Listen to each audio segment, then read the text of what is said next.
తెలంగాణలో బీసీలకు చరిత్రలో నిలిచిపోయే విధంగా నిన్న గౌరవ ముఖ్యమంత్రి రేవంత్ రెడ్డి గారి ఆధ్వర్యంలో మంత్రివర్గం అంతా కూడా బీసీ డిక్లరేషన్ ఆమోదించి ప్రత్యేక ఆర్డినెన్స్ ద్వారా తెలంగాణలో బీసీలకు 42% రేపు జరగబోయే స్థానిక సంస్థల్లో కేటాయించి ఇలా బీసీలకు ఒక పెద్ద వరంగా గౌరవ ముఖ్యమంత్రి మంత్రివర్గం ఆమోదం చేసి ప్రత్యేక ఆర్డినెన్స్ ద్వారా బీసీలకు రిజర్వేషన్ కల్పించినందుకు తెలంగాణ బీసీల పట్ల తెలంగాణ బీసీల తరఫున ప్రత్యేకంగా ధన్యవాదాలు తెలియజేస్తున్నా.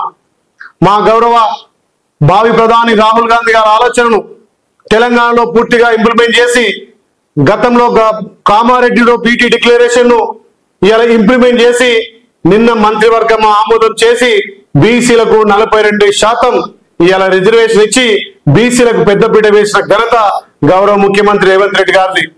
గౌరవ ముఖ్యమంత్రి రేవంత్ రెడ్డి గారు ఒక రెడ్డి సామాజిక వర్గానికి చెందిన ముఖ్యమంత్రిగా ఉండి కూడా తెలంగాణలో బీసీలకు పెద్దపీట వేసిన ఘనత గౌరవ ముఖ్యమంత్రి రేవంత్ రెడ్డి గారిది.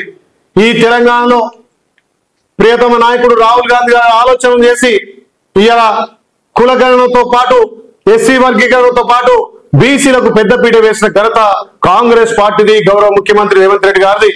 ఇలా మా ఏసీ అధ్యక్షుడు ఒక దళిత వర్గానికి చెందిన వ్యక్తి, ఇలా తెలంగాణలో పిసిసి అధ్యక్షుడు ఇలా ఒక బీసీ వర్గానికి చెందినటువంటి మహేష్ కుమార్ గౌడ్ గారు బీసీలకు పెద్దపీట వేసి ఇలా మంత్రివర్గంలో కానీ అదేవిధంగా క్యాబినెట్ లో కానీ అన్ని విధాల సంస్థ స్థానం ఇచ్చింది కాంగ్రెస్ పార్టీ.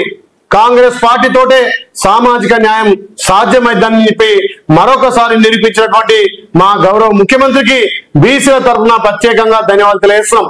ఈ బీసీ డిక్లరేషన్ కోసం గౌరవ ముఖ్యమంత్రితో పాటు మా పిసిసి అధ్యక్షుడు మహేష్ కుమార్ గౌడ్ గారు, అదేవిధంగా మా బీసీల ముద్దుబిడ్డ పొన్నం ప్రభాకర్ గౌడ్ గారు, అదేవిధంగా కొండ సూరక్క గారు, ఎంతో మంది బీసీలు ఇలా బీసీ డిక్లరేషన్ చేసి బీసీ బిడ్డలకు రాజకీయంగా పెద్దపీట వేసిన ఘనత కాంగ్రెస్ పార్టీది. తెలంగాణలో బీసీలకు ఈ బీసీ డిక్లరేషన్ తో పాటు ఏదైతే ఆర్డినెన్స్ తీసుకొచ్చి రేపు స్థానిక సంస్థల్లో 42% అవకాశం కల్పిస్తున్నటువంటి మా గౌరవ ముఖ్యమంత్రికి, మా మంత్రులకు పేరు పేరున ధన్యవాదాలు తెలియజేస్తున్నా.